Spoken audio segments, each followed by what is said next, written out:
Salut à tous et bienvenue sur la chaîne Le Coach. Dans cette vidéo, je vais faire l'analyse du match qui a opposé l'Olympique de Marseille à Lille en Ligue 1 et qui s'est conclu sur le score nul, 1 partout. Le coach italien Di Zerbi a mis en place un 3-4-3 avec Rulli au but, Murillo, Balerdi et Kondogbia en tant que défenseurs centraux. Au milieu, Luis Enrique à droite et Merlin à gauche et Højbjerg et Rongier en tant que milieux centraux. Et en attaque sur l'aile droite, Greenwood, Maupay en tant qu'attaquant de pointe et Rabiot sur l'aile gauche. De son côté, Bruno Genesio a mis en place un 4-2-3-1 avec Chevalier comme gardien de but, Mandy en tant qu'arrière droit, Gudmundsson en tant qu'arrière gauche, Alex Sandro et Diakité en tant que défenseurs centraux. En milieu défensif, on retrouve Mouko et André. En numéro 10, Haraldsson, Zegrova en tant qu'ailier droit, Fernandez Pardo en tant qu'ailier gauche et David en tant qu'attaquant de pointe. Lorsque Marseille est en possession du ballon, la formation en 3-4-3 ne change pas, mais la position de certains joueurs change. Greenwood et Rabiot en tant qu'ailier au départ descendent pour se transformer en milieu offensif. Et de leur côté, Luis Enrique et Merlin montent en attaque pour se transformer en ailier à la place de Rabiot et Greenwood. Avec cette formation, le coach italien Di Zerbi souhaite organiser le jeu à partir de derrière et de supporter le pressing adverse. Pour cela, il mise sur une ligne défensive reculée qui attire le pressing lillois, puis par la suite on vient chercher l'attaquant de pointe qui se trouve entre la ligne des milieux et la ligne des défenses avec une passe à ras de terre, ce qui contre totalement les premières lignes lilloises. Un autre point aussi est de faire circuler le ballon suffisamment longtemps pour faire monter le bloc adverse, puis jouer des longs ballons dans le dos de la défense pour ses ailiers. Mais l'un des gros points faibles de la construction à partir de derrière avec des passes courtes, c'est la récupération du ballon par l'adversaire dans la surface de réparation adverse. Comme sur cette mauvaise passe de Rulli qui est récupérée par les attaquants lillois, mais l'attaquant David tricote et perd le ballon. Encore une autre action où l'Olympique de Marseille va essayer de construire à partir de derrière en cherchant Rabiot derrière la première ligne du pressing lillois. La combinaison de passes est mal négociée, le ballon est récupéré très haut par les Lillois. À nouveau, l'attaquant David reçoit le ballon dans la surface de réparation marseillaise, mais il négocie mal son dribble et perd à nouveau le ballon. C'était de très grosses occasions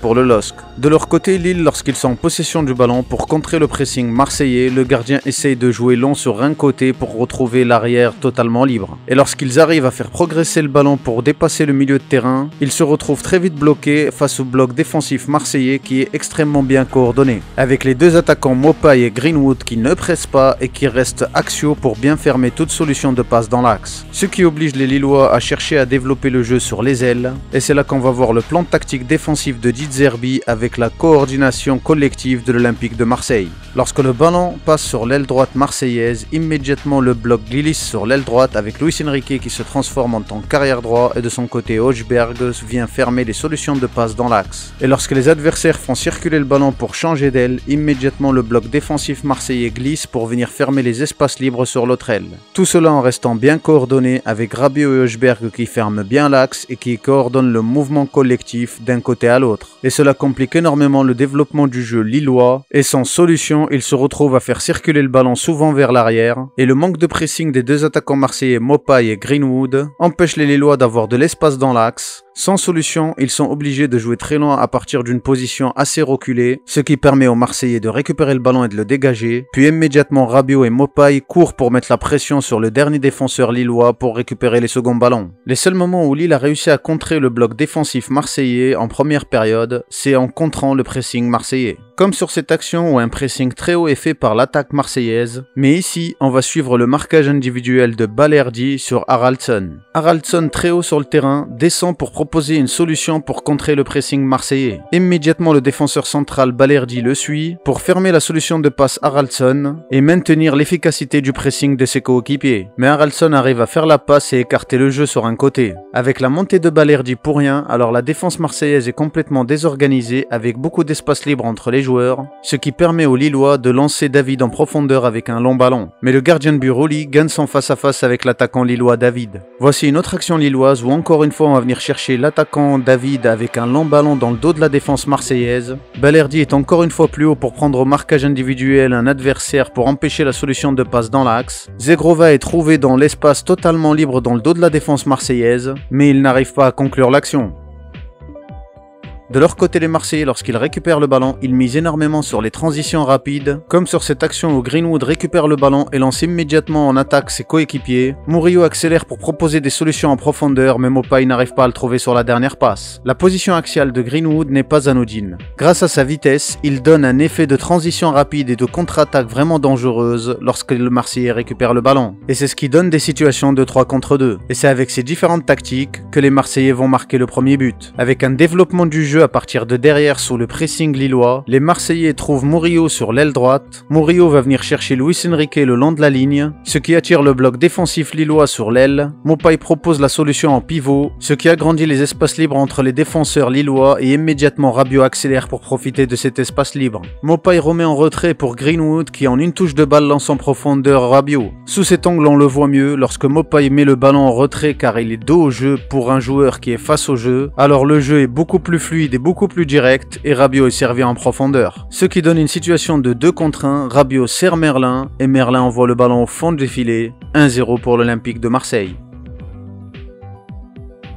Après ce but, les Marseillais n'ont pas cessé de continuer à développer leur jeu à partir de derrière sur le pressing lillois. Sur cette action, on le voit bien, 3 défenseurs encaissent le pressing de 5 joueurs lillois, puis immédiatement à venir chercher Hodgberg dans le dos de la première ligne du pressing avec une passe à ras de terre qui efface 5 joueurs lillois. Le déséquilibre est fait, on peut lancer en profondeur les attaquants qui ont plus d'espace libre. À la 65e, Bruno Genesio décide de faire plusieurs changements en faisant rentrer Thomas Meunier et André Gomez. L'objectif avec ces 2 changements est d'apporter plus de maîtrise avec André Gomez au milieu de terrain et d'augmenter le nombre de joueurs en attaque avec Thomas Meunier. Ce qui fait que le pressing lillois est encore plus fort et encore plus important que depuis le début de la rencontre. Avec 9 joueurs engagés dans le pressing lillois sur cette action, les Marseillais n'ont pas le choix, ils sont obligés de jouer long vers leur attaquant en pivot et grâce à leur habileté technique et à la tactique de De Zerbi, ils arrivent à conserver le ballon et à faire progresser le ballon tout au long du terrain. Mais malgré tout, la pression lilloise se fait sentir et ils arrivent à avoir beaucoup plus le ballon qu'avant. Avec André qui vient chercher Meunier sur l'aile droite,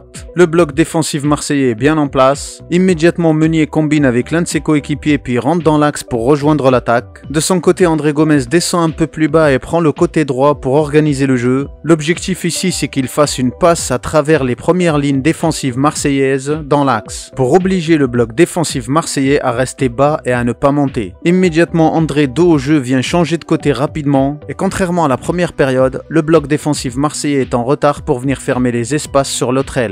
De plus, le nombre de joueurs dans la surface de réparation marseillaise a augmenté, ils sont à présent de 5 joueurs en attente d'un centre d'un coéquipier. Voici une autre occasion où encore une fois les Lillois ont réussi à changer de côté rapidement pour retrouver un coéquipier qui va centrer dans la surface de réparation. 4 Lillois sont dans la surface de réparation marseillaise, le ballon arrive à Meunier au second poteau qui reprend le ballon d'une reprise de volée mais sa frappe n'est pas cadrée. Le ballon traîne dans la surface mais la défense marseillaise dégage le ballon. Et c'est la position encore assez élevée des Lillois avec ici André Gomez à l'entrée de la surface de réparation marseillaise qui permet aux Lillois de maintenir la pression sur la défense de Marseille. La récupération du ballon par les Lillois est très rapide et on continue à nouveau de mettre la pression sur la défense marseillaise avec des centres. Comme sur cette action où un Lillois va centrer dans la surface de réparation marseillaise mais le ballon arrive au gardien de but marseillais sans qu'aucun attaquant ne touche le ballon. Et puis quelques minutes plus tard, un coup franc dangereux va être joué pour les Lillois à partir de la même zone. Cabella centre dans la surface de réparation marseillaise pour la tête de Diakité qui envoie le ballon au fond des filets et lobe Rouli,